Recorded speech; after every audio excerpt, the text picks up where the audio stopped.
Have you ever noticed how every generation seems convinced they're living through the worst times in history?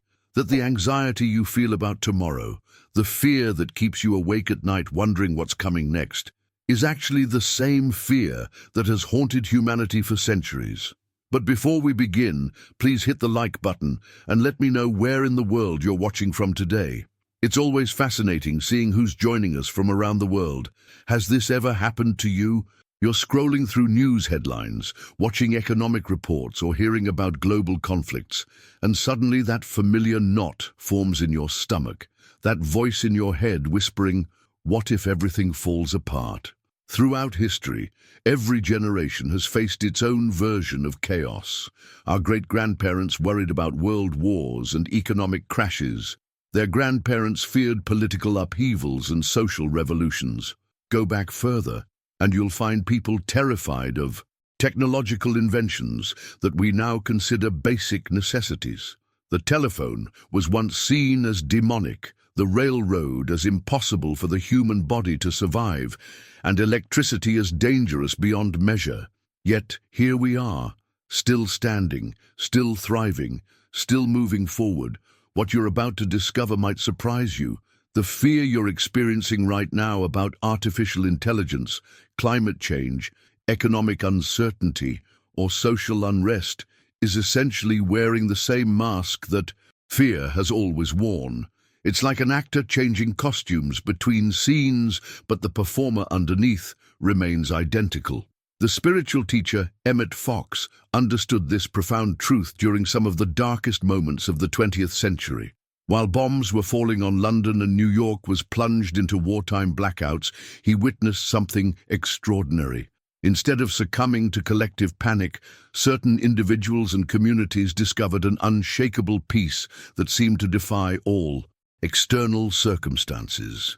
What they had learned was revolutionary yet ancient, that what we call the crisis of the moment is actually an age-old spiritual test disguised as current events. During those 1942 blackouts in New York, when the city was shrouded in darkness for national security reasons and people feared imminent attacks, something magical happened in small prayer groups across the city. Instead of surrendering to terror, they began affirming a simple but powerful truth: divine love governs all. Stay with me until the end, because what happened next reveals one of the most practical and transformative approaches to dealing with future anxiety that you'll ever encounter. These weren't naive optimists ignoring reality. They were ordinary people who had discovered how to transform their relationship with uncertainty itself. The darkness that was meant to be a symbol of threat became a sanctuary of spiritual practice. They had learned to distinguish between what was really happening and what their fear-conditioned minds were projecting onto uncertain situations. This wasn't about positive thinking or denial. This was about accessing a source of stability that external circumstances simply couldn't touch. But how exactly did they do this? And more importantly, how can you apply these same principles to whatever fears are dominating your thoughts about the future right now? Consider subscribing if you're ready to explore how consciousness shapes reality. This channel is for souls seeking deeper spiritual understanding beyond surface solutions. The secret they discovered transforms everything you think you know about how reality actually works. You see, most people operate under a fundamental misunderstanding about the nature of time and future events. We've been conditioned to believe that tomorrow is something that happens to us, like weather rolling in from a distant horizon. But what if that's completely backwards? Here's the hidden truth that changes everything. The future doesn't exist as a fixed fact waiting to unfold. Instead, it exists as pure possibility, like clay in the hands of a sculptor. And the sculptor isn't some external force beyond your control. It's your own consciousness, working through your thoughts, beliefs, and mental patterns right now, in this very moment. Think about this for a second. What we call the future isn't actually an automatic succession of predetermined events marching toward us in chronological order. It's something far more fluid and responsive than that. The future is essentially a sequence of forms that are being influenced, shaped, and molded by the quality of thinking you're engaging in today. This is where most people get trapped in a cycle that creates the very outcomes they're trying to avoid. When your mind becomes dominated by fear-based projections about what might happen, you're not just passively worrying, you're actually participating in a creative process. You're taking raw possibility and giving it shape through the lens of anxiety, scarcity, and worst-case scenarios. But here's where the transformation becomes possible. What Fox called scientific faith operates on completely different principles. Instead of projecting tomorrow from a place of fear and limitation, scientific faith works by aligning your consciousness with what he described as eternal spiritual principles, laws that govern how thought becomes form, how inner states create outer conditions. When you shift from fear projection to this kind of intentional mental cultivation, something remarkable happens. You begin harvesting peace, order, and provision in your life, even when everything around you seems to be proclaiming the opposite message. It's like learning to tend a garden that exists in the realm of consciousness, where the seeds you plant today with your thinking determine what grows in your experience tomorrow. This isn't about naive optimism or pretending problems don't exist. It's about understanding the mechanics of how reality actually responds to consciousness. Those prayer groups during the wartime blackouts weren't denying the bombs or the darkness. They were working with a deeper level of causation, recognizing that their inner state had more influence over their actual experience than the external circumstances everyone else was reacting to. The journey from victim to creator mindset happens when you realize that you're not waiting for tomorrow to arrive and reveal what it has in store for you. Instead, you're actively participating in projecting tomorrow into existence through the quality of consciousness you maintain today. Every thought you think, every mental image you hold, every belief you reinforce is like sending instructions to the field of possibility about what forms you want to see manifested. This revelation completely changes your relationship with uncertainty. Instead of feeling helpless in the face of an unknown future, you begin to understand that you have far more influence over what's coming than you ever imagined. The fear that once paralyzed you transforms into a kind of creative excitement because you're no longer at the mercy of external forces beyond your control. Now, I want to go even deeper into this topic because understanding these principles intellectually is just the beginning. The real transformation happens when you learn specific techniques for working with consciousness in practical, measurable ways. There are actual methods you can use to shift from fear-based projection to what Fox called the golden key approach to mental discipline. Write in the comments, "I'm ready to be the sculptor," if this perspective is opening up new possibilities in your thinking about how much influence you actually have over your future experience. The golden key method reveals something that will completely shift your perspective on how transformation actually works. Most people are trapped in what Fox identified as the greatest misunderstanding of human consciousness, the belief that solutions to current anxieties are hiding somewhere in a future moment. Think about how often your mind does this. You're dealing with stress today, but you tell yourself, once I get that promotion, once I move to a different city, once this situation resolves itself, then I'll finally have peace. This mental pattern keeps you perpetually chasing a mirage. Your soul, operating from what Fox called ignorance of its divine nature, keeps projecting peace toward tomorrow, like it's a destination you can eventually reach if you just manage your circumstances correctly. But here's the revelation that changes everything. The only moment you actually possess, the only moment where real change can occur, is right now. This isn't just philosophical wisdom, it's practical spiritual technology. When you truly grasp that this present moment is the only point of power you have, your entire approach to dealing with future anxiety undergoes a fundamental restructuring. Instead of trying to solve tomorrow's problems with tomorrow's solutions, you begin working with the creative forces that are available to you today. Eternity isn't what most people think it is. We've been conditioned to imagine eternity as an endless timeline stretching infinitely in both directions, like standing on railroad tracks that disappear into the horizon. But Fox understood something that Jesus was pointing to in the Sermon on the Mount when he said, "Sufficient unto the day is the evil thereof." Eternity isn't a quantity of time. It's a quality of consciousness that can only be accessed and experienced in the present moment. This completely transforms your relationship with anxiety about the future. When your consciousness is operating from this eternal quality, you're no longer trying to manage an infinite series of potential problems that might emerge from an unknown tomorrow. Instead, you're working with whatever is actually present in your awareness right now, which is always manageable, always workable, always within your capacity to address. The journey from chronic worry to present moment mastery happens through understanding this hidden mechanic of consciousness.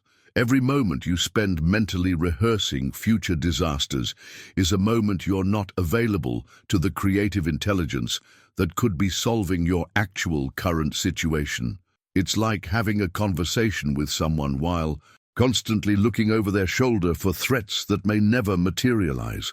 Behind the scenes of all anxiety is this pattern of consciousness leaking out of the present and getting trapped in hypothetical scenarios. But when you learn to recognize this happening and gently redirect your attention back to what's actually occurring right now, you tap into a completely different kind of mental clarity and emotional stability. This is where the real breakthrough happens. The present moment isn't just a philosophical concept or meditation technique. It's the only place where the laws of manifestation actually operate. Think about it. You can't take action yesterday, and you can't take action tomorrow. All decisions, all choices, all creative responses can only happen now. This moment is where your consciousness interfaces with the creative forces of reality. A like would mean everything if you felt that connection to what your soul already knows. Your engagement helps this message find others seeking the same understanding. What's fascinating is how this impacts your decision-making process. When you're operating from present moment awareness, you're no longer trying to make choices based on preventing imaginary future problems. Instead, you're responding to actual current information with access to intuitive guidance that can only be received when your consciousness isn't scattered across multiple timelines. The transformation in your daily experience becomes noticeable, and quite quickly. Instead of carrying around this constant background anxiety about what might happen, you find yourself dealing with situations as they actually arise, which turns out to be much more manageable than the mental versions you were rehearsing. Your energy becomes available for creative problem solving rather than being drained by hypothetical scenario planning. Write in the comments, present moment power, if you're starting to see how much mental energy you've been spending on things that exist only in your imagination rather than working with the creative possibilities available to you right now. What I'm about to share with you reveals the precise mechanism behind why some people seem to effortlessly attract positive outcomes while others get trapped in cycles of recurring problems. The universe operates according to a law that most people are completely unaware of, and understanding this law gives you access to a level of creative control that seems almost magical to those who don't know how it works. Here's the hidden truth that changes everything. The universe can only respond to the thought you're holding right now. Not the thought you had yesterday, not the thought you plan to have tomorrow, but the mental frequency you're broadcasting in this present moment. This is where most people unknowingly sabotage their own future by misunderstanding how the creative process actually functions. When you spend time mentally rehearsing future fears, projecting yourself into scenarios of uncertainty and worst-case outcomes, you're not just passively worrying. You're actively planting seeds in the field of consciousness that can only grow into experiences that match the vibration of those fear-based thoughts. The universe doesn't distinguish between what you want and what you don't want. It simply responds to the emotional and mental energy you're consistently generating. This reveals why trying to solve future problems from a mindset of anxiety is like trying to grow flowers by planting weeds. The very act of focusing on what you're afraid might happen is programming the creative forces of reality to produce more experiences that validate those fears. It's a feedback loop that keeps people trapped in exactly the kinds of situations they're desperately trying to avoid. But here's where the transformation becomes possible. Once you understand that your present moment thinking is literally the seed material for your future experience, you can begin working with this creative process intentionally rather than accidentally.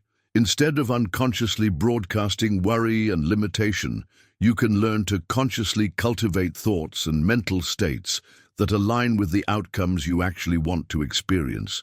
This brings us to something that might initially sound mystical, but is actually intensely practical. Linear time, the way we normally think about past, present, and future arranged in a straight line, is what Fox called a necessary illusion. It's useful for organizing physical experience, scheduling appointments, and coordinating with other people, but it's not actually how consciousness operates at the level where creation happens. In the realm of spiritual reality, there's only this eternal present moment where all creative power is concentrated. When you think, when you pray, when you make decisions, you're always doing so from this eternal now. The journey of transformation happens when you realize that this present moment isn't just a fleeting instant between past and future. It's the only place where you have access to the creative forces that shape your experience. This understanding completely revolutionizes your approach to planning and goal setting. Instead of trying to control future outcomes through mental projection and worry, you begin working with present moment consciousness to create the internal conditions that naturally attract the experiences you desire. It's like learning to tune an instrument. When your inner state is harmonized with what you want to create, the external world begins resonating with that frequency. The impact on your daily life becomes profound once you start applying this principle consistently. Instead of feeling at the mercy of external circumstances and future uncertainties, you discover that you have access to a kind of creative authority that operates from within. Your decisions become clearer because you're making them from present moment awareness rather than from fear-based projections about what might happen. Behind the scenes of every breakthrough in someone's life is this shift from unconscious mental programming to conscious collaboration with the creative process. When you stop accidentally planting seeds of limitation and start intentionally cultivating thoughts that align with your highest vision, the universe begins responding to that new frequency in ways that often exceed your expectations.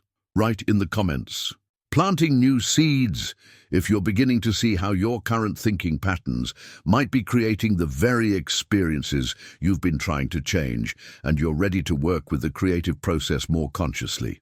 The golden key method is where theoretical understanding transforms into practical mastery over your mental state. This isn't just another positive thinking technique, it's a precision tool for interrupting the automatic fear patterns that most people don't even realize are running in the background of their consciousness.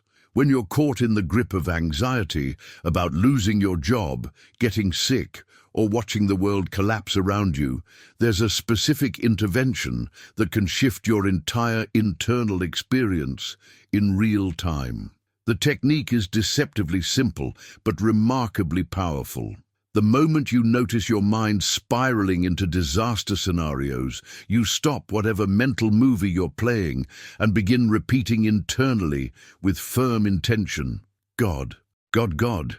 You're not trying to convince yourself of anything or argue with the fearful thoughts. You're simply substituting problem-focused thinking with what Fox called God thoughts.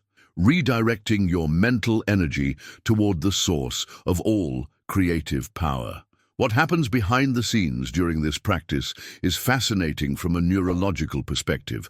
Those disaster images that feel so real and compelling begin to fade as your consciousness shifts frequencies. It's like changing the channel on a television set. The fearful programming is still broadcasting somewhere, but you're no longer tuned into that station. Your awareness is now aligned with a completely different quality of information. This reveals something profound about the nature of fear itself. Most of the anxiety you experience isn't actually responding to current reality. It's responding to mental programming that's been running automatically since childhood. The human mind has been systematically trained from infancy to live in a state of anticipation. You study for exams to prepare for future success, work jobs you don't enjoy to save for retirement, sacrifice present happiness for supposed relief that's always just around the corner. This programming operates like collective hypnosis that robs you of access to the only place where you can actually touch the source of creative power, this present moment. Think about how much of your mental energy is constantly leaking into hypothetical future scenarios. You're either trying to prevent imaginary disasters or chasing imaginary rewards, while the actual creative potential of your life is available right here, right now. The journey of awakening involves recognizing how deeply this anticipation programming has shaped your entire approach to living. From childhood, you were taught to defer gratification, to worry about tomorrow, to plan for every contingency. While some practical planning has its place, most people take this to an extreme that disconnects them from present moment awareness, where all real power exists. If these spiritual principles resonate with you, I'd love to have you subscribe. Every video here helps you discover the divine intelligence within and work with consciousness intentionally. Breaking free from this hypnosis doesn't happen through willpower or mental force. It happens through gentle, consistent redirection of attention back to the eternal now. Every time you catch your mind projecting into future fears or fantasies, you have an opportunity to practice what Fox called touching God, returning to the source of creative intelligence that's always available in the present. The transformation becomes noticeable as you develop skill with this practice.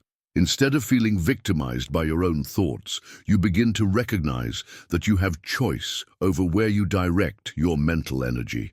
The anticipation anxiety that once dominated your inner landscape starts to dissolve as you learn to meet each moment freshly, rather than through the filter of projected expectations.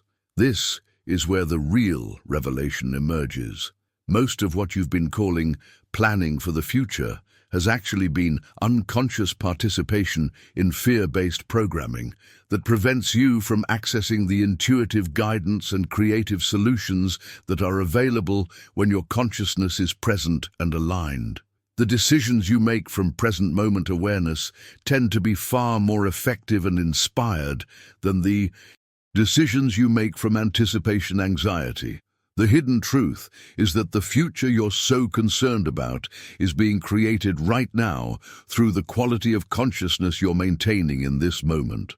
When you're trapped in anticipation hypnosis, you're unconsciously programming tomorrow with the same limited patterns that created today's challenges.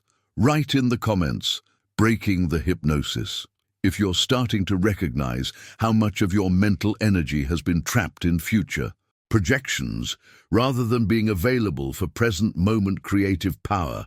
When you truly understand this principle, it's like discovering you've been trying to navigate a storm while blindfolded. Picture a man alone on a raft in the middle of turbulent seas. The sky is dark, waves are crashing over him, and the wind is howling with seemingly unstoppable force. Now, if this man allows his mind to race forward, imagining tomorrow's storm or next week's potential disasters, fear becomes his greatest enemy. His imagination begins creating scenarios that are far worse than his actual current situation. and that mental paralysis becomes more dangerous than the physical storm itself. But here's where the transformation happens. If this same man turns his attention inward and begins affirming, "God is with me, God is my security," something remarkable occurs. The external storm doesn't necessarily calm down, but his inner experience undergoes a fundamental shift. His soul finds a kind of firmness that exists independent of the surrounding chaos. The waves may continue raging, but he's no longer at their mercy emotionally and mentally. This metaphor reveals the hidden mechanism behind why some people can maintain extraordinary peace during life's most challenging periods, while others fall apart during relatively minor difficulties. The difference isn't in their external circumstances, it's in where they've learned to anchor their consciousness during turbulent times. The journey from external dependency to internal stability requires what Fox called eternity planting. This involves a practice so simple that most people dismiss it as too basic to be effective, yet it's precisely this simplicity that gives it power. The practice involves stopping once every hour and silently repeating "God, God, God." But this isn't mechanical repetition like a broken record. It's using that word as a precision tool, like a chisel that carves the rock of truth directly into your consciousness. Each time you engage in this practice, you're literally planting seeds of eternity in your awareness. Think about what happens when you consistently interrupt whatever mental drama is playing and redirect your attention to the source of all stability and peace. You're training your consciousness to have a home base, a place to return to when external circumstances become overwhelming. Behind the scenes of this practice is a profound rewiring of your automatic responses to stress and uncertainty. Most people's default setting when faced with challenges is to immediately project into worst-case scenarios or frantically search for external solutions. But when you've developed the habit of hourly reconnection with the divine presence, your first instinct becomes turning inward to that unshakable foundation, rather than spiraling outward into mental chaos. The impact on your decision-making process becomes extraordinary once this practice is established. Instead of making choices from a state of anxiety or desperation, you're accessing guidance from a place of centered awareness. The decisions that emerge from this state tend to be far more effective and aligned with your highest good than the decisions made from fear-based thinking. What's fascinating is how this practice affects your relationship with time itself. Instead of feeling like you're racing against the clock or being overwhelmed by an endless series of demands, you begin experiencing pockets of eternity scattered throughout your day. Each hourly pause becomes a moment of restoration that actually expands your sense of available time rather than reducing it. The revelation here is that you don't need perfect external conditions to access perfect internal peace. The man on the raft doesn't need the storm to stop in order to find stability. He needs to learn where true security actually exists. This completely transforms your approach to dealing with uncertainty, because you're no longer waiting for external circumstances to align before you can experience peace.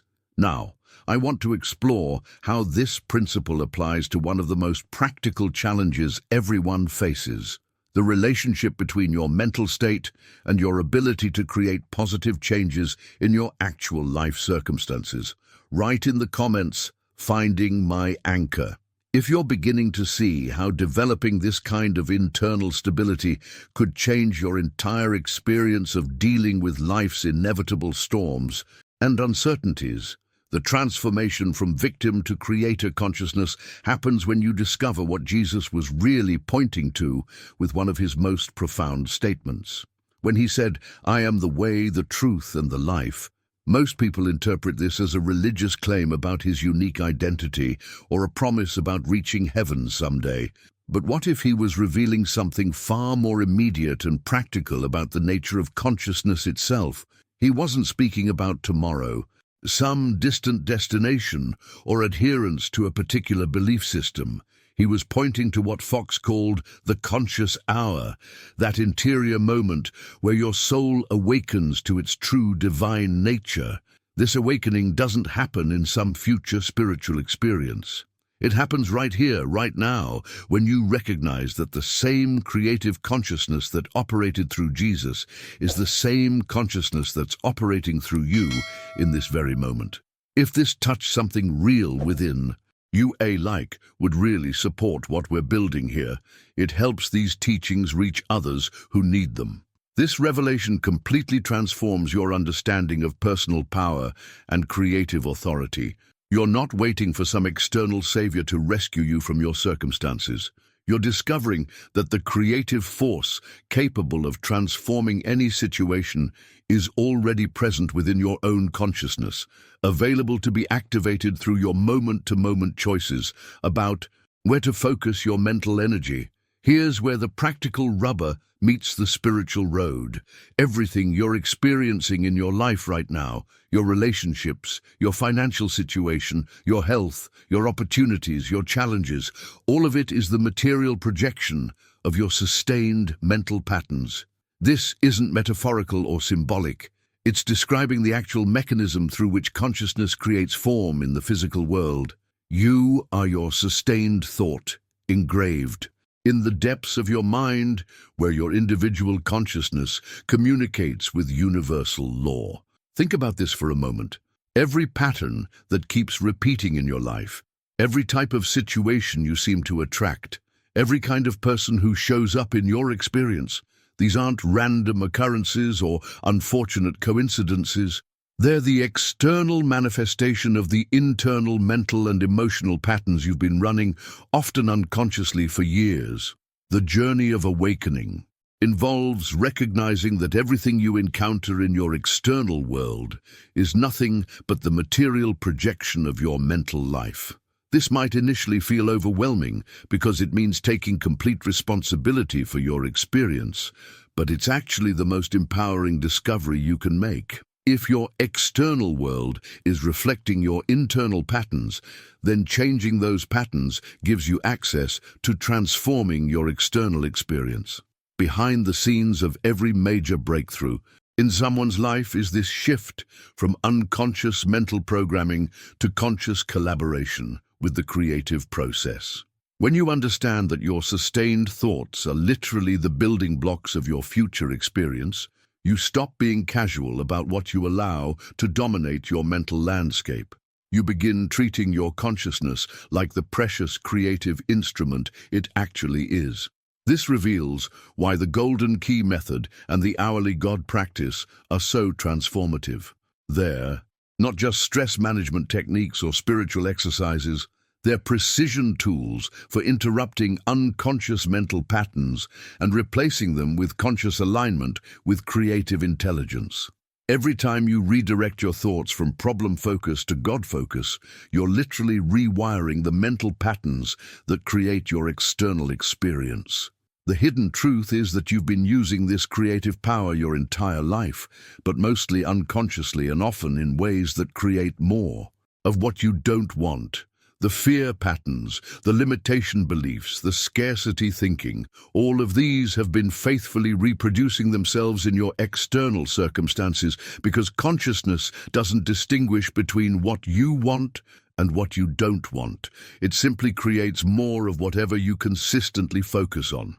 Now, I want to reveal how this understanding leads to specific techniques for consciously working with this creative process, because knowing these principles intellectually is just the beginning. The real transformation happens when you learn practical methods for sustaining the mental patterns that align with the life you actually want to experience. Write in the comments, "I am the creator," if you're beginning to see how your current life circumstances might be reflecting mental patterns you weren't even aware you were running, and you're ready to start working with this creative process more intentionally. The power of conscious mental mapping becomes crystal clear when you see it applied in real-world circumstances where everything seems to be working against success. During the height of the Great Depression, When businesses were failing left and right, and the economy seemed to be in complete freefall, there was a young shoe store owner who was facing bankruptcy. His situation looked hopeless from every conventional perspective. Customers weren't buying, inventory was piling up, and creditors were knocking at his door. But this man made a decision that would completely transform not just his business, but his understanding of how reality actually responds to consciousness. Instead of allowing his mind to hold images of collapse and failure, he began practicing what Fox called mental mapping. Every morning before opening his stores, he would close his eyes and visualize something that seemed impossible given his current circumstances. Stores filled with customers, employees actively engaged and smiling, cash registers ringing with abundant sales, and money flowing freely through his business. What happened next demonstrates the practical power of working consciously with the law of mental creation. This wasn't positive thinking or wishful fantasy, it was precise application of spiritual technology. By consistently holding images of success and abundance in his consciousness, even when external evidence suggested the opposite, he was programming the creative forces of reality to respond to his inner vision rather than his outer circumstances. The transformation didn't happen overnight, but it was undeniable. Within a reasonable period, his business began reflecting the mental images he had been cultivating. Customer traffic increased, employee morale improved, and sales started climbing. Eventually, he tripled the size of his business during one of the most challenging economic periods in modern history. The key was understanding that his attention was literally the chisel with which he was sculpting his tomorrow. This reveals something profound about how the creative process actually operates. Your attention isn't just passive observation, it's active participation in the formation of your future experience. Where you consistently place your attention today determines where your reality will grow tomorrow. This isn't metaphorical or symbolic. It's describing a precise law of consciousness that operates whether you're aware of it or not. The law of mental creation reproduces exactly what you deliver to it, regardless of whether your mental input is intentional or accidental. Most people are accidentally programming their future with whatever mental content happens to capture their attention. News headlines, other people's opinions, worst-case scenarios, limitation beliefs inherited from childhood. They're using this incredibly powerful creative force unconsciously, often creating more of exactly what they're trying to avoid. Behind the scenes of every success story is someone who learned to work with this law deliberately rather than accidentally. The shoe store owner's breakthrough wasn't about having better business strategies or superior market conditions. It was about recognizing that his sustained mental attention was the most powerful tool he had for influencing his external circumstances. This understanding completely transforms your approach to goal achievement and problem solving. Instead of trying to force external changes through sheer effort and willpower, you begin working at the level of consciousness where all external changes originate. You realize that your imagination isn't just entertainment or escapism, it's the workshop where your future experiences are being designed and manufactured. The journey from victim to creator consciousness happens when you stop being casual about what captures your mental attention and start becoming intentional about what images and ideas you allow to dominate your inner landscape. Every moment you spend visualizing problems and limitations is a moment you're unconsciously programming more of the same into your future experience. Now, I want to explore how this principle extends beyond personal success into understanding the deeper spiritual laws that govern how consciousness creates form, because once you grasp these mechanics, you'll never again feel powerless in the face of challenging circumstances.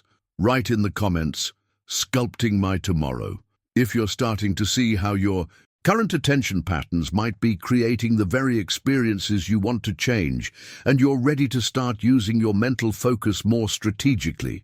The deeper you understand this creative process, the more you realize you've been working with the most sophisticated manifestation technology in existence. But most people are using it like a master craftsman would use precision tools to build a shack. Your subconscious mind operates exactly like a master carpenter who builds only what has been drawn beforehand in the blueprints. It doesn't question the design, doesn't argue with the specifications, and doesn't try to improve upon what you've given it. It simply converts into physical form whatever your conscious mind has consistently held as truth. This reveals why the quality of your mental blueprints determines the quality of your life experience. If the model you're consistently holding in consciousness is one of ruin, financial struggle, relationship problems, or health challenges, then your subconscious mind faithfully builds exactly that into your external circumstances. But if the model is one of harmony, abundance, love, and vitality, then nothing can break the structure that emerges from that foundation.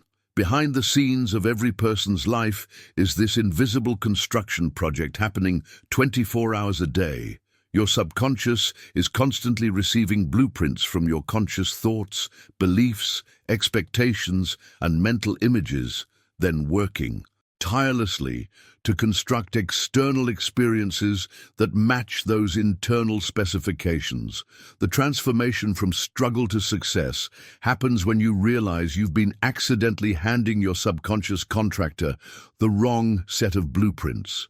This understanding leads to one of the most powerful practices for taking conscious control of your creative process. The journey from accidental creation to intentional manifestation begins with establishing what Fox called daily vision setting. This isn't just goal setting or positive thinking.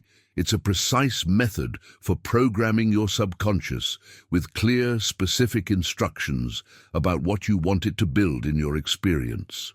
The practice itself is elegantly simple, but profoundly effective. Upon waking, before you even move from your bed, before checking your phone or allowing the day's demands to capture your attention, you choose a clear image of your desired day. This isn't a vague hope or wishful thinking. It's a specific, detailed mental picture of how you want your next 24 hours to unfold. The hidden power in this practice emerges when you write down this vision using simple, affirmative words. The act of writing engages multiple levels of consciousness simultaneously. Your visual imagination creates the image, your kinesthetic system engages through the physical act of writing, and your linguistic centers encode the vision in language. This multidimensional programming gives your subconscious incredibly clear instructions to work with. But here's where most people miss the critical element that makes this practice transformative rather than just wishful thinking. You read your written vision once with complete conviction, not as something you hope might happen, but as something you're actively choosing to experience. This fixes the day's direction because you're literally writing it with the focused power of your thought.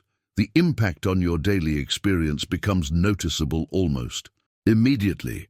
Instead of feeling like you're at the mercy of whatever circumstances happen to unfold, you begin each day from a position of creative authority. Your subconscious mind receives clear instructions about what to build, and it begins orchestrating circumstances, opportunities, and encounters that align with your conscious vision.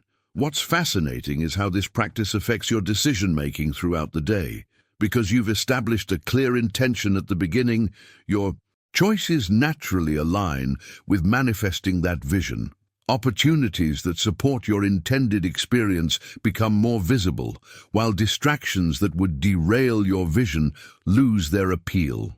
The revelation here is that you're not trying to control every detail of how your day unfolds. You're establishing the general direction and quality of experience you want to have, then allowing your subconscious mind to work out the specific mechanics of how to bring that vision into form.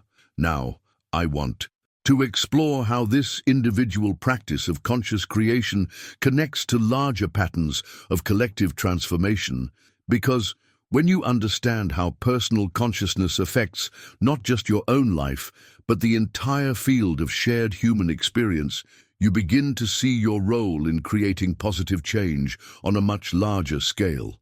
Write in the comments, Master Carpenter, if you're beginning to see how your subconscious has been faithfully building whatever blueprints you've been unconsciously providing, and you're ready to start giving it clearer, more intentional instructions. When you begin working with conscious visualization, there's often a voice in your head that says you're just making things up, fantasizing about outcomes that don't exist yet, essentially lying to yourself about reality. But this reveals a fundamental misunderstanding about the nature of reality itself. When you visualize good that hasn't manifested in the physical world yet, you're not lying or engaging in wishful thinking. You're actually revealing the deepest truth that already exists on what Fox called the spiritual plane, just waiting for your conscious acceptance to allow it to manifest in form. This completely transforms your relationship with imagination and visualization. You're not trying to create something from nothing. You're recognizing something that already exists in potential and giving it permission to express itself in your experience. The visible world, everything you can see and touch and measure, is always the last to know about what's really happening. By the time something appears in physical form, it has already existed as possibility, then as mental image, then as energetic pattern, before finally condensing into material reality. This reveals why the journey of transformation often feels like you're working backwards from conventional logic. Instead of waiting to see evidence before you believe something is possible, you learn to hold the vision of what you want to experience until physical reality catches up with your inner knowing. The external world is like a slow-motion movie of whatever has been playing in consciousness for weeks or months.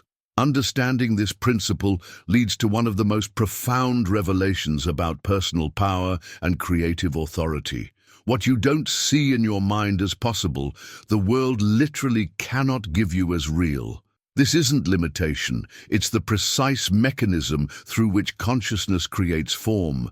Your mental images function as molds that shape the raw material of experience into specific forms. The correct mental image operates like a mold in a foundry. When molten metal is poured into a mold, it takes exactly the shape of that container. Similarly, the formless energy of life responds to the mental molds you provide through your sustained imagination and expectation. Life doesn't respond to your desires, your wishes, your hopes, or your fears. It responds only to the clear, consistent mental molds you provide through your dominant thoughts and images. This is where most people unknowingly sabotage their own manifestation process. They hold one mental image while consciously desiring something completely different.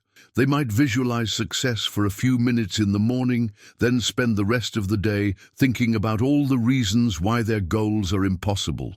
The universe responds to the dominant mental mold, which in this case is limitation and impossibility. Behind the scenes of every major breakthrough in someone's life is the moment when they stop providing mixed signals to the creative process and start holding clear, consistent mental molds that align with what they actually want to experience. The transformation from struggle to success happens when you realize that your imagination isn't separate from the creative process. It is the creative process. This understanding revolutionizes your approach to goal achievement because you're no longer trying to force external changes through effort alone. You're working at the level where all external changes originate, in the realm of mental images and sustained expectations. The physical manifestation becomes a natural result of holding the correct mental mold rather than something you have to struggle and strain to create. The hidden truth is that you've been using this creative technology your entire life, but mostly unconsciously. Every pattern that keeps repeating in your experience started as a mental mold that you've been unconsciously maintaining. The financial patterns, the relationship patterns, the health patterns, all of these began as invisible mental molds before they became visible external experiences. Now, I want to reveal how this individual understanding of mental molds connects to the larger patterns of collective human experience. Because when groups of people begin holding similar mental molds, they create what Fox called mass thought forms that influence entire societies and cultures. Write in the comments, "I'm the mold maker," if you're beginning to see how your mental images have been unconsciously shaping your life experiences, and you're ready to start creating conscious molds that align with what you actually want to manifest. The power of conscious mental molds extends far beyond personal transformation into understanding how divine intelligence communicates with human consciousness. When Moses encountered the burning bush, he wasn't witnessing an illusion or experiencing a hallucination. He was encountering contained energy, fire that illuminated without destroying, light that revealed truth without consuming its vessel. This wasn't a symbol of divine punishment or supernatural intervention, but something far more profound: direct contact between the eternal realm of principle and the temporal world of human experience. The bush didn't consume because the fire wasn't human in origin. It was principle itself, manifesting in visible form. This reveals something crucial about how divine intelligence works through the natural world and through human consciousness. When you align your mental molds with spiritual principle rather than personal ego or fear-based thinking, you become like that burning bush, a vessel through which divine energy can flow without being destroyed by the intensity of that connection. This understanding transforms your entire perspective on what we call progress and technological advancement. The journey of human discovery and innovation isn't a series of random accidents or purely human achievements. Every new energy that mankind discovers, every breakthrough in science and technology, every expansion of human capability is actually part of the ordered unfolding of what Fox called the divine plan. These developments aren't happening by chance. They're revelations of possibilities that have always existed, waiting for human consciousness to evolve enough to recognize and work with them. Behind the scenes of every major scientific breakthrough, every technological revolution, every expansion of human understanding, is this same principle of divine intelligence revealing itself through prepared human consciousness. The individuals who make these discoveries aren't creating something from nothing. They're becoming clear enough vessels to receive and transmit information that already exists in the realm of infinite possibility. Now, this doesn't mean that all technological progress is automatically good, or that every new discovery will be used wisely.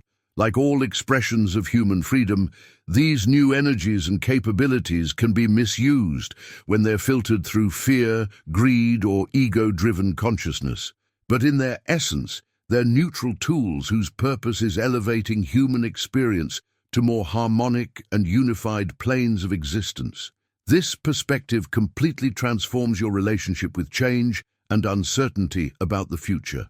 Instead of fearing new developments or feeling overwhelmed by the pace of technological advancement, you begin to recognize these changes as part of an intelligent unfolding designed to support human evolution. The artificial intelligence revolution, advances in communication technology, breakthroughs in energy production, all of these are opportunities for consciousness to express itself more fully through expanded capabilities. The revelation here is that you're not separate from this process of divine unfolding. Your individual journey of consciousness development, your personal transformation from fear-based to love-based thinking, your growth in understanding how mental molds create external reality, all of this is part of the same intelligent process that's driving technological and social evolution on a global scale. When you align your personal mental molds with the larger pattern of divine intelligence seeking expression through human experience, you become a conscious participant in this evolutionary process rather than a victim of changes beyond your control. Your individual transformation contributes to the collective elevation of human consciousness, while the expanding possibilities available through technological progress support your personal spiritual development. Now, I want to explore how this understanding of divine intelligence working through human consciousness applies specifically to one of the most significant technological developments of our time, and how you can work with these energies rather than being overwhelmed by them. Write in the comments, burning bush vessel. If you're beginning to see how aligning with divine principle rather than personal ego could make you a clear channel for positive transformation in your own life and in the world around you, the transformation from fear-based to principle-based thinking becomes beautifully illustrated when you look at how the greatest scientific discoveries have actually emerged. Michael Faraday, the pioneer who unlocked the mysteries of electricity and electromagnetic fields, wasn't just a brilliant technician working with laboratory equipment. He was a man of profound interior life, whose approach to scientific investigation was fundamentally spiritual rather than purely materialistic.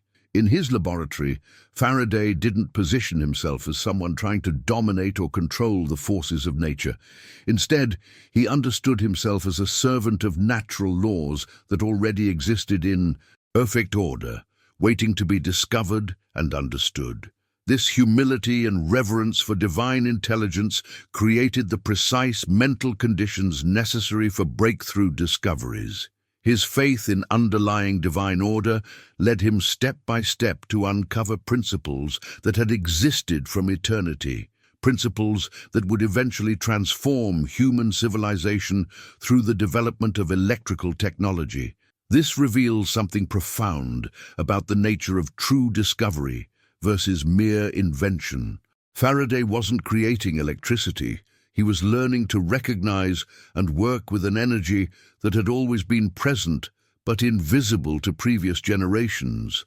His spiritual consciousness allowed him to perceive what others had missed, not because he was more intellectually gifted, but because his inner state was aligned with the very intelligence that governs natural phenomena.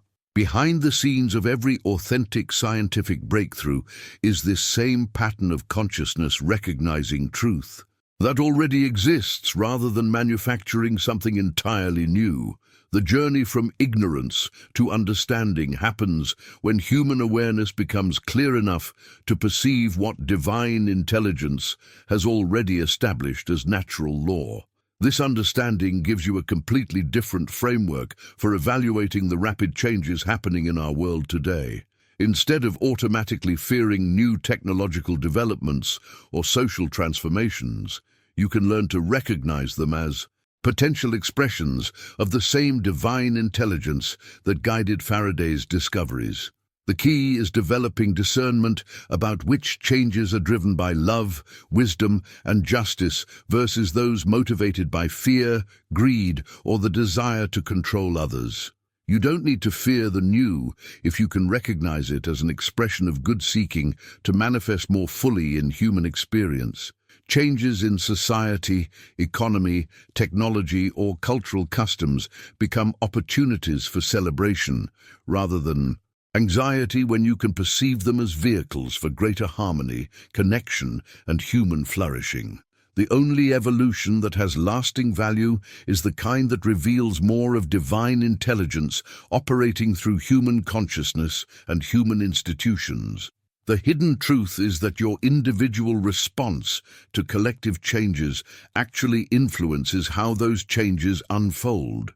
When you approach new developments with fear and resistance, you contribute to the collective mental atmosphere that tends to manifest the destructive potentials of any new technology or social shift. But when you approach change with discernment, wisdom, and openness to divine good expressing itself in new forms, you help tip the collective consciousness toward manifesting the beneficial potentials instead. This doesn't mean being naively optimistic about every change or failing to recognize genuine threats to human welfare. It means developing the spiritual maturity to distinguish between changes that serve the evolution of consciousness and those that represent detours or temporary regressions. The more clearly you can perceive divine intelligence seeking expression through human activity, the more effectively you can support genuine progress while maintaining healthy boundaries around developments that don't serve the highest good. Now, I want to explore how this principle of discerning divine intelligence in new developments applies specifically to understanding what Fox called atomic energy versus spiritual energy, because this comparison reveals something crucial about the relationship between external technological power and internal spiritual development. Write in the comments, "Servant of the laws," if you're beginning to see how approaching change with humility and faith in divine order, rather than fear and resistance, could transform your entire experience of living in uncertain times. The discovery of atomic energy represents one of the most profound revelations about the nature of reality that human consciousness has ever received, but most people completely miss the deeper spiritual significance of what was actually revealed.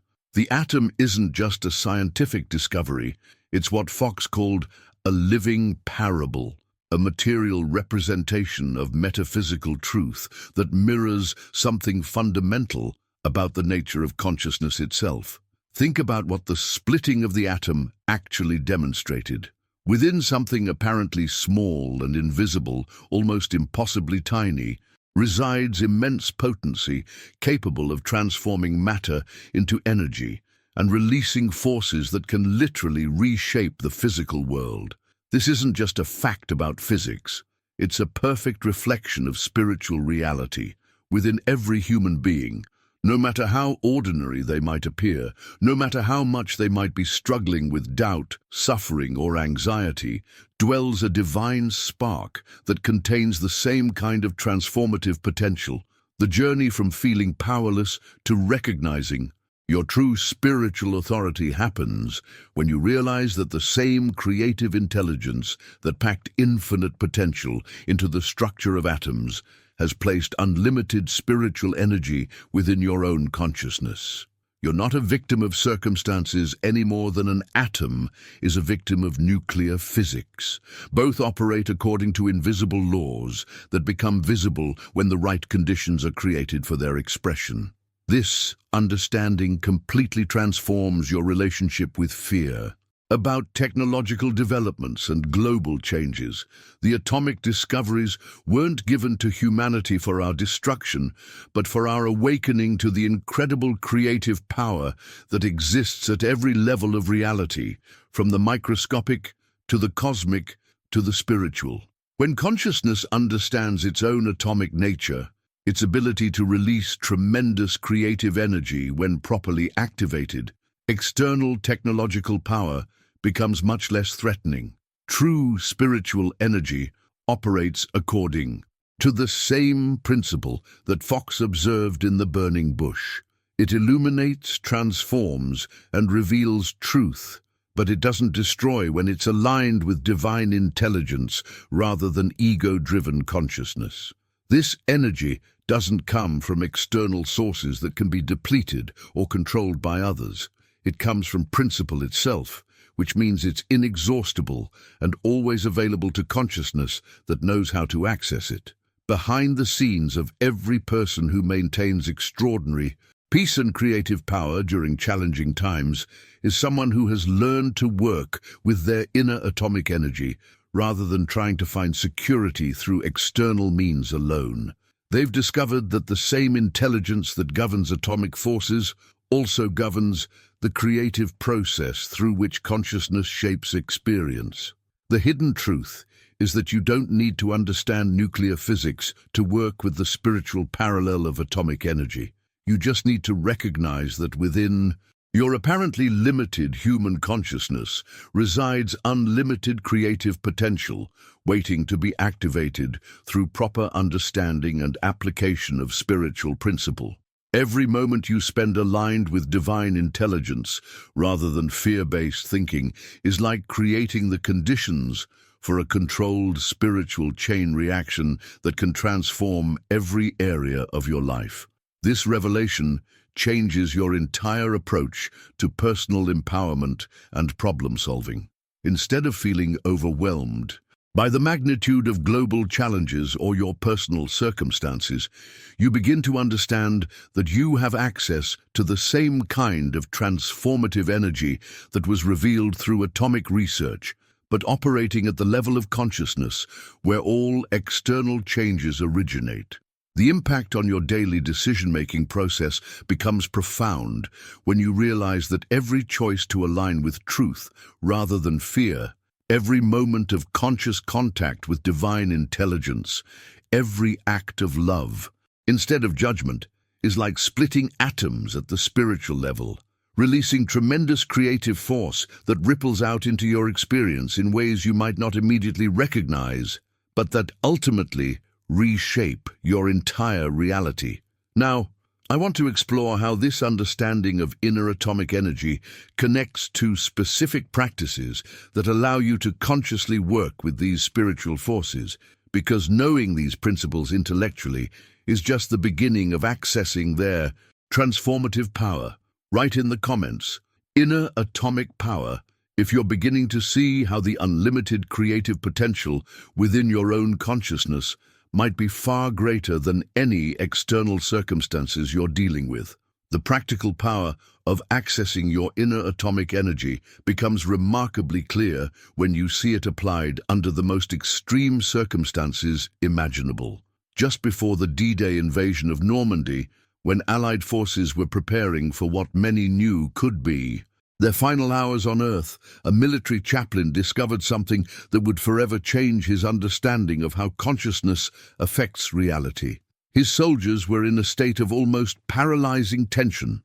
Some were vomiting from anxiety, others were trembling uncontrollably, and many were staring into space with the hollow look of men who had already accepted their death.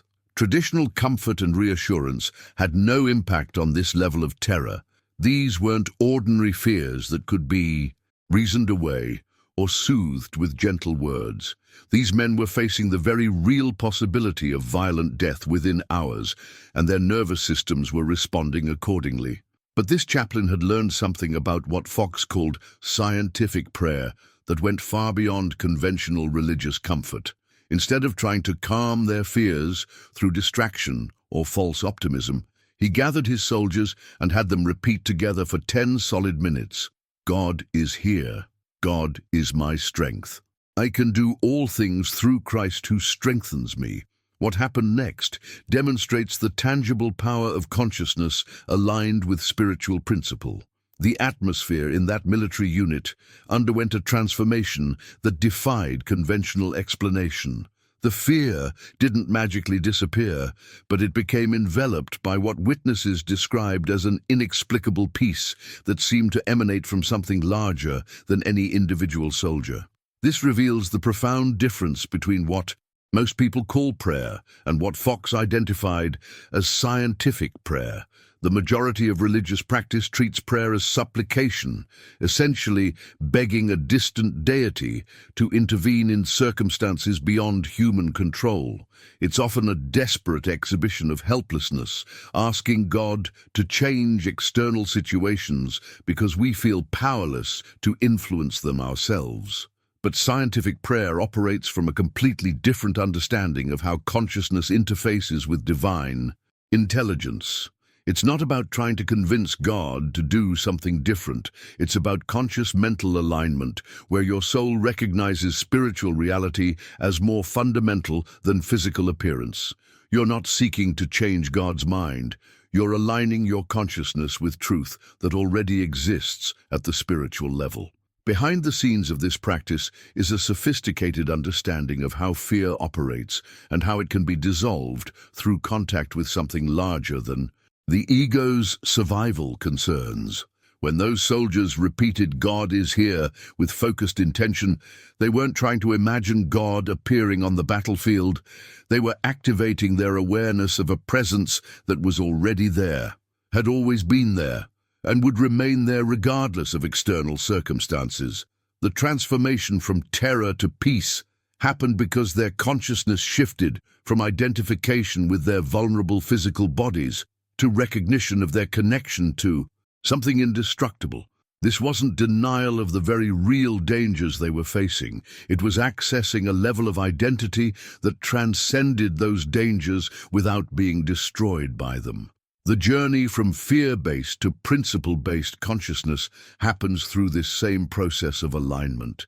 Every time you catch yourself spiraling into anxiety about future possibilities and redirect your attention to present moment truth, you're practicing the same technique that created peace among soldiers facing almost certain death. Every moment you choose to align with "God is here" rather than "disaster is coming," you're accessing the same spiritual technology. Now, I want to explore how this principle of consciousness alignment extends beyond crisis situations into everyday transformation, because the same spiritual energy that can create peace in war zones can also dissolve the more ordinary fears that keep people trapped in limitation and struggle. Write in the comments, "God is here now," if you're beginning to see how this kind of consciousness alignment could transform your relationship with whatever fears are currently dominating your thoughts about the future. The spiritual technology that created peace among soldiers facing death proves just as powerful when applied to civilian populations under extreme duress. During the London Blitz, when German bombers were systematically targeting British cities night after night, something remarkable was happening in homes across the capital. While most families huddled in underground shelters or reinforced basements, waiting for the all-clear signals, certain households discovered a different kind of protection that had nothing to do with concrete and steel. These families found their serenity not in physical underground shelters, but in what Fox called thought refuge affirmed in God. Every evening, as air raid sirens began their haunting wail and searchlights swept the skies, they would gather together and repeat Psalm 91 with focused intention. "He that dwelleth in the secret place of the Most High shall abide under the shadow of the Almighty." They weren't just reciting words.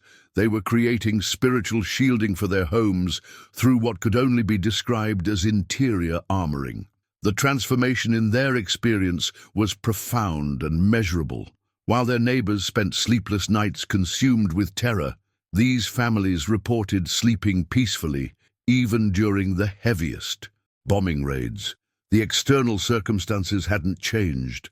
The same bombs were falling, the same sirens were screaming, the same fires were burning across London. But their internal experience had been completely revolutionized through conscious alignment with spiritual truth. Behind the scenes of this extraordinary peace was a systematic approach to dissolving fear that anyone can learn and apply. The process they were using, whether they understood it intellectually or not, follows a precise sequence that works with the mechanics of how consciousness creates emotional experience. It begins with the courage to name your fear clearly, rather than hiding from it or pretending it doesn't exist. Most people try to avoid looking directly at what they're afraid of, but this actually gives the fear more power over their mental state. The journey from terror to tranquility continues with conscious breathwork connected to spiritual affirmation. As you breathe deeply, you repeat internally, "My peace I give you," allowing the rhythm of breath and truth to calm your nervous system at the physiological level. This isn't just mental exercise. It's working with the body's natural capacity to shift from fight or flight activation to parasympathetic restoration through conscious breathing combined with spiritual focus.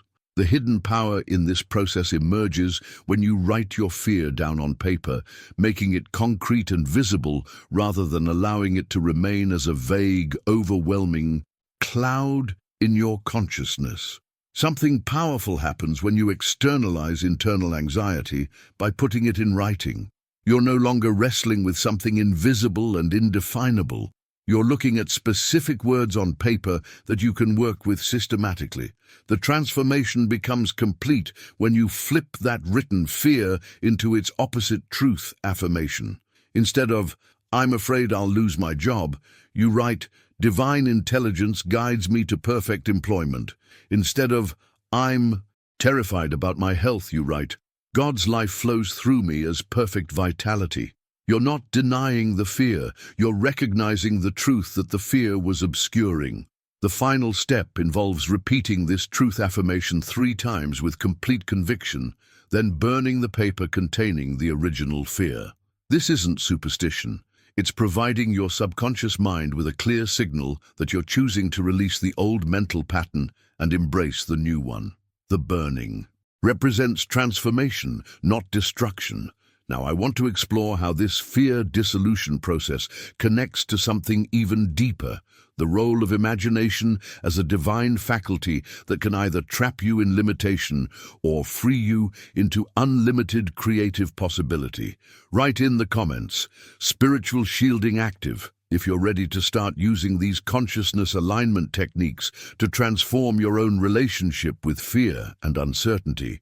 The spiritual shielding techniques that protected families during the London Blitz reveal something profound about one of the most misunderstood and undervalued capabilities of human consciousness. What most people dismiss as imagination, treating it like an artist's luxury or children's distraction, is actually one of the soul's most elevated faculties. Through imagination, you don't just entertain yourself or escape reality. You actively participate in forming your experience by working with the same creative forces that shape all of physical reality. Everything you can see in the visible world, every invention, every building, every piece of technology, every work of art, every social institution, was first a mental image in someone's consciousness before it became a physical reality. This isn't metaphorical, it's describing the actual sequence through which all manifestation occurs. The invisible realm of imagination is where all visible forms originate, which means your capacity to form clear, sustained mental images is actually your capacity to participate consciously in the creative process of reality itself. The transformation from accidental to intentional creation happens when you recognize imagination not as fantasy or wishful thinking, but as spiritual technology for working with the fundamental laws of manifestation. This understanding completely revolutionizes your approach to goal achievement and problem solving because you're no longer trying to force external changes through effort alone. You're working at the level where all external changes begin, in the realm of mental imagery and sustained visualization.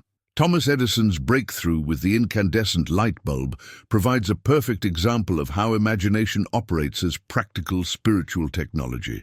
Before finding the adequate filament that would allow his bulb to burn consistently, Edison had already seen the light burning perfectly in his imagination. This wasn't casual daydreaming or hopeful fantasy. He sustained that inner vision, mentally toured it, spent time visualizing lamps burning with constant intensity in homes and streets and factories. The inner image guided him through thousands of failed experiments, like a lighthouse guiding ships through fog. Behind the scenes of Edison's persistence was something more powerful than determination or intellectual analysis. He wasn't just trying different materials randomly and hoping for the best. He was following an inner blueprint that already existed in perfect form within his consciousness. Every failed experiment was actually a step toward manifesting what he had already seen clearly in the realm of imagination. The journey from struggle to breakthrough happens when you understand that your imagination isn't separate from the creative intelligence of the universe. It's how that intelligence communicates with you and works through you to bring new possibilities into form. The clearer and more sustained your mental images become, the more precisely you can direct the creative forces of reality toward manifesting specific outcomes.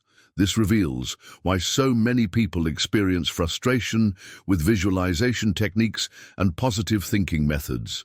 They try to use imagination for a few minutes a day while spending the rest of their time thinking about all the reasons why their goals are impossible.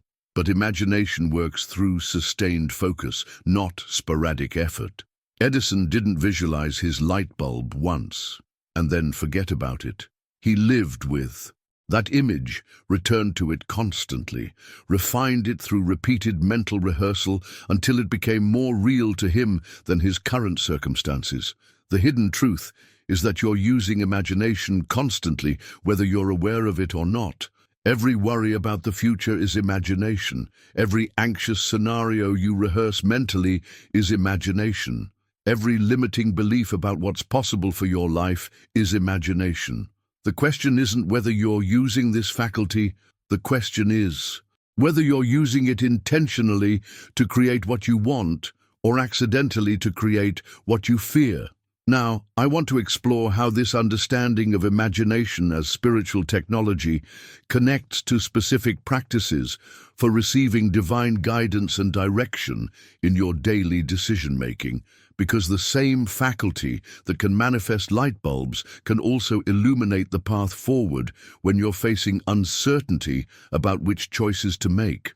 Write in the comments, "Inner lighthouse," if you're beginning to see how your imagination could be the spiritual technology that guides you toward manifesting the life you actually want to experience. The spiritual technology of imagination becomes even more powerful when you learn to apply it systematically to your daily experience through what Fox called anticipatory walk meditation. This practice bridges the gap between understanding imagination as creative principle and using it as precision tool for shaping your immediate future. Each night before sleeping, when your conscious mind is naturally quieting and your subconscious is becoming more receptive, you close your eyes and visualize a golden path extending before you, representing tomorrow's unfolding day. The transformation happens as you mentally walk this path, not as passive observer, but as active participant, imagining specific scenes of tomorrow. You see yourself resolving challenging situations with perfect calm, receiving unexpected good news, acting with crystal clarity in decisions that seemed confusing before. You're not trying to control every detail of how your day unfolds, but you're establishing the general quality and direction of experience you want to have. Behind the scenes of this practice is sophisticated programming of your subconscious mind with clear instructions about what to manifest. Your sleeping consciousness takes these images and begins orchestrating circumstances, opportunities, and encounters that align with your visualized intentions. People often report that their days begin flowing with unusual synchronicity and ease after establishing this nightly practice, not because they're controlling external events, but because they're aligning their consciousness with creative intelligence. But here's where the revelation becomes even more profound. Your individual imagination practices don't just affect your personal experience, they contribute to what Fox identified as the collective mental atmosphere that shapes social reality. Every person who learns to use imagination consciously rather than accidentally is helping to counter one of the most destructive forces operating in human society today, the transmission of fear through collective consciousness.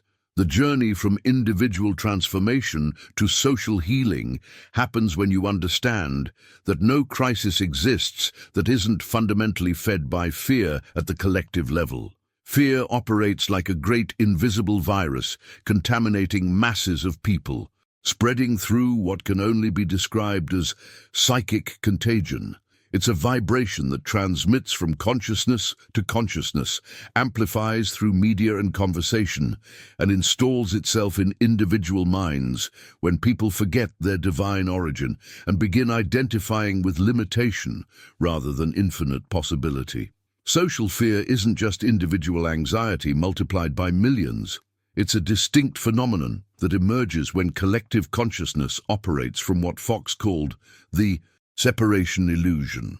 When groups of people begin thinking of themselves as isolated, vulnerable entities at the mercy of forces beyond their control, they create a shared mental atmosphere that actually attracts and manifests the very conditions they're afraid of experiencing. The hidden truth is that mass hysteria, economic panics, social unrest, and collective anxiety patterns are all manifestations of this separation consciousness spreading through populations like a contagious mental disease.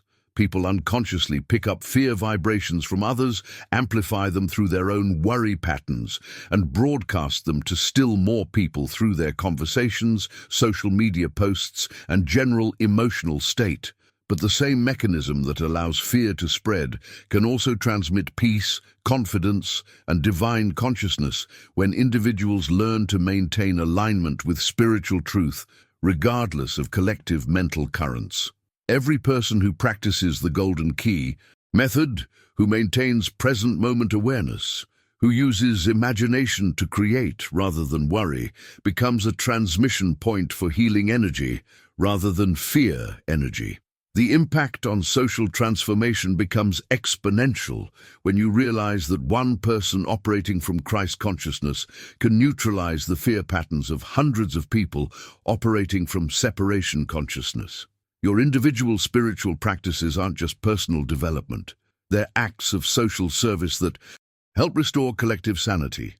Now, I want to explore how this understanding of individual consciousness affecting collective reality connects to practical techniques for dissolving the specific fear patterns that keep entire societies trapped in cycles of conflict and scarcity.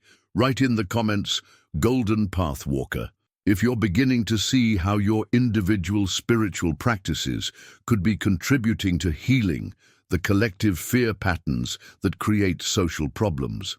The transmission of healing energy through collective consciousness happens through a force that most people completely misunderstand. When Fox talked about love as the solution to invisible social fear, he wasn't referring to sentimental emotion or romantic attachment. He was pointing to something much more powerful and practical: active love expressed as unity and service, which operates as an active decision to see others as part of oneself, rather than as separate, threatening entities. Perfect love casts out fear not through emotional manipulation or positive thinking, but by dissolving the fundamental illusion that generates fear in the first place, the illusion of separation. When you truly recognize that the same divine consciousness animating your life is also animating the life of every person you encounter, fear loses its foundation. You can't be genuinely afraid of something you recognize as part of yourself. The journey from fear-based to love-based consciousness happens through practical application of this recognition in your daily interactions with others. This isn't about forcing yourself to feel warm emotions toward everyone you meet. It's about training your perception to see past surface appearances and connect with the spiritual reality that underlies all human experience. One of the most transformative practices for developing this kind of conscious love involves what could be called silent blessing transmission. For 1 week, you commit to mentally blessing every stranger you encounter throughout your day. While walking down the street, standing in line at the store, sitting in traffic, working in your office, you consciously stop the automatic judgment patterns that normally run in your mind and replace them with intentional blessing energy. The transformation begins when you silently direct toward each person you see. The Christ in me blesses the Christ in you. God's peace envelops you. You're not trying to change them or fix them or even communicate with them.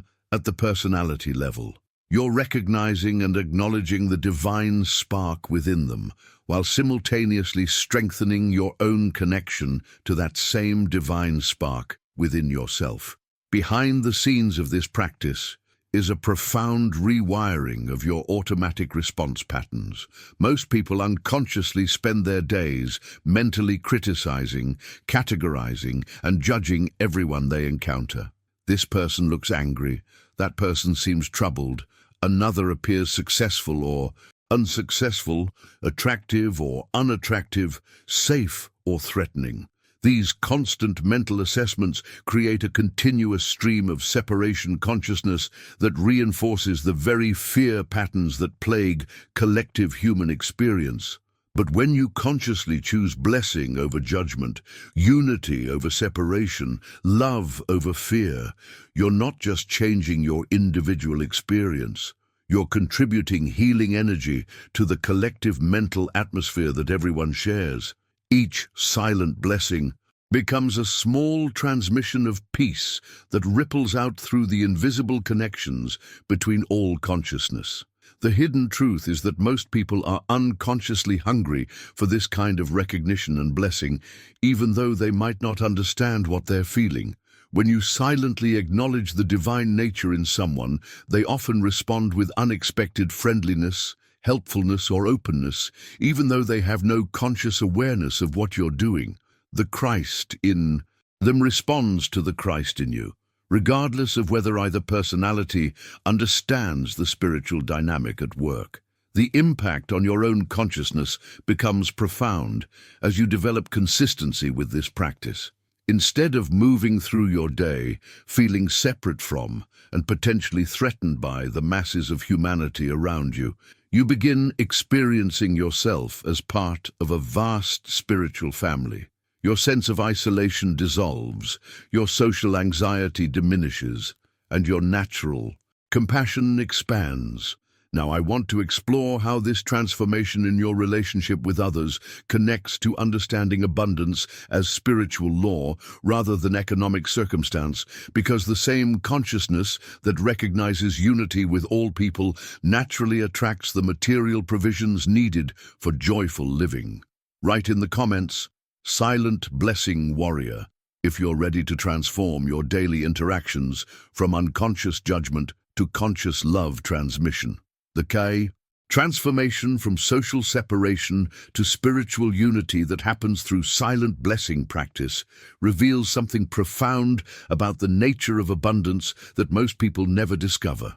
When you begin recognizing the divine spark in every person you encounter, you're not just healing your relationship with others, you're aligning your consciousness with the same spiritual principle that governs all supply and provision in the universe.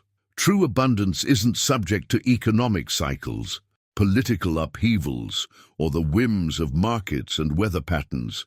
This understanding completely revolutionizes your relationship with financial security and material provision. Abundance is a direct expression of the same divine principle that animates all life, which means it's inexhaustible, constant, and perfect, operating independently of external appearances or circumstances. The journey from scarcity consciousness to abundance awareness happens when you recognize that your source of supply isn't your job, your investments, your family connections, or any external circumstance. Your source is the same infinite intelligence that sustains the entire universe. This intelligence doesn't experience recession, doesn't run out of resources, and doesn't play favorites based on education, background, or current circumstances. Behind the scenes of every person who maintains financial stability during challenging economic times is someone who has learned to align their consciousness with this spiritual understanding of supply. They're not necessarily more skilled, better connected, or luckier than others. They've discovered how to work with the invisible laws that govern manifestation rather than being at the mercy of visible economic conditions. One of the most powerful practices for developing this abundance consciousness involves what Fox called economic gratitude recognition. Each evening, instead of focusing on what you lack or worry about future expenses, you deliberately train your attention to recognize the concrete evidences of provision that actually flowed through your experience that day. Someone bought you coffee when you were running low on cash. You paid for transportation without any issues. You discovered forgotten coins in an old jacket. A friend invited you to dinner. You received an unexpected discount or refund. The transformation happens when you write down 5 specific examples each night, then consciously acknowledge their source by repeating, "Thank you, God, you are my source." This isn't just positive thinking or gratitude practice, it's reprogramming your subconscious mind to recognize the constant flow of supply that's already present in your life, but often goes unnoticed because you're focused on what's missing. The hidden truth is that abundance is already flowing through your experience in countless ways, but scarcity consciousness trains you to overlook evidence of provision while magnifying evidence of lack. Your perception literally determines your reception. When you consistently notice and acknowledge how you're being supported, your capacity to receive expands exponentially. What's fascinating is how this practice affects your decision-making around money and career. Instead of making choices from fear about not having enough, you begin operating from confidence in continuous provision. This shift in consciousness naturally attracts opportunities, resources, and circumstances that align with abundance rather than struggle. You're not trying to manipulate external conditions. You're aligning your internal state with the truth about how supply actually works. The impact on your daily experience becomes profound once you understand that gratitude isn't just appreciation for what you have. It's conscious collaboration with the creative process that determines what you receive. Every moment you spend acknowledging provision is a moment you're programming more provision into your future. Experience. Now I want to explore how this understanding of abundance as spiritual law connects to receiving clear guidance about major life decisions. Because when you know your source is infinite intelligence rather than limited external circumstances, you can make choices based on inner wisdom rather than outer pressure. Write in the comments, "God is my source," if you're beginning to see how shifting from scarcity consciousness to abundance awareness could transform your entire relationship with money and material security. When you understand that infinite intelligence is your true source of supply, you naturally want to learn how to receive clear guidance from that same intelligence about the major decisions that shape your life.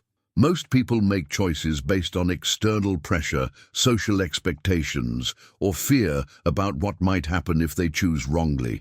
But when you know your source is unlimited, you can afford to wait for inner clarity rather than rushing into decisions from anxiety or desperation. The transformation from external dependency to inner guidance happens through what Fox called the silent notebook method for receiving divine direction. This isn't meditation or prayer in the conventional sense. It's a systematic approach to creating the conditions where intuitive wisdom can emerge clearly without being contaminated by mental noise or emotional urgency. The journey begins with writing your question clearly in a notebook dedicated exclusively to this purpose, not a vague wondering or multiple questions, one specific direct inquiry about a decision you need to make. Should I accept this job offer? Is this the right time to relocate? What direction should I take with this relationship? The clarity of your question determines the clarity of the guidance you receive, but here's where most people sabotage the process. After writing the question, you close the notebook and don't seek immediate answers. You don't meditate on it, discuss it with others, or try to figure it out mentally. You create space for something deeper than your conscious mind to work on the question without interference from your analytical thinking. After 24 hours, you return to the notebook and write whatever flows from your center without editing or censoring. This isn't automatic writing or channeling. It's allowing your intuitive wisdom to express itself through your natural writing ability. The key is writing what emerges rather than what you think you should write or what seems most logical. Behind the scenes of this practice is a profound collaboration between your conscious mind and what could be called the Christ consciousness within you, the aspect of your being that always knows the next right step. The verification process is simple but reliable. If there's peace with what emerges, you're receiving authentic guidance. If there's anxiety, urgency, or agitation, you're still operating from ego rather than spirit. The hidden truth is that divine intelligence is always communicating with you, but most of the time you're too mentally busy to receive clear signals. This method creates a structured space for that communication to happen without the interference of fear-based thinking or social conditioning. This understanding of inner guidance leads naturally to what Fox considered the most transformative practice of all, consciously consecrating your future to divine service rather than personal ambition. The journey from unconscious creation to intentional manifestation reaches its culmination when you begin working with entire decades rather than just days or weeks. You visualize a great open book before you, representing the spiritual record of your next 10 years. This isn't goal setting or planning in the conventional sense. It's declaring your life's direction from the level of soul rather than personality. You speak with complete authority. My life belongs to God. My next 10 years will testify to His love, wisdom, and abundance. From this instant, only thoughts of goodwill inhabit my mind. This declaration isn't wishful thinking. It's conscious alignment with the creative process at the deepest level. You're not trying to control specific outcomes, but establishing the quality of consciousness from which all your future experiences will emerge.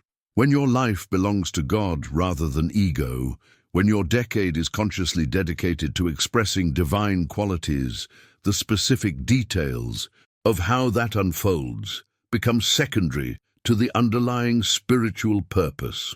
When you reach this point in understanding how your individual consciousness contributes to the collective transformation of humanity, you realize that everything we've explored together isn't just personal development, it's spiritual activism. Every moment you choose love over fear, every time you align with divine intelligence rather than ego-driven thinking, every decision to see others as part of yourself rather than separate threats, you're participating in the healing of human consciousness itself. The teachings of Emmet Fox that we've journeyed through today aren't relics from a bygone era. They're timeless principles that become more relevant with each passing day as our world navigates unprecedented change. Whether you're dealing with personal anxiety about the future, social fears about global events, or simply wanting to live from a more centered, peaceful place, these spiritual technologies work because they're based on laws of consciousness that never change. If you found value in this exploration, I'd love to have you subscribe to the channel. The content we create here is designed to help you navigate life's challenges with spiritual wisdom rather than worldly anxiety. And there's so much more we can discover together about how consciousness creates reality and how you can work with these principles intentionally. Leave me a comment saying, "This message was meant for me," if you made it all the way to the end, because I know that staying present for this entire journey required the same kind of focused attention that Fox was teaching about. That ability to remain centered and engaged is exactly the consciousness that can transform your life. And if this resonated with you, a like would mean the world to me. It helps this kind of content reach others who are ready to understand their true spiritual nature and creative power. There's a video right here that complements this topic perfectly, diving deeper into how to maintain inner peace during external chaos. Click and continue with me over there, because this conversation is just beginning, and the best part is what happens when you start applying these principles in your daily life. Until then, remember, you are never alone, you are never powerless, and your tomorrow truly can be golden.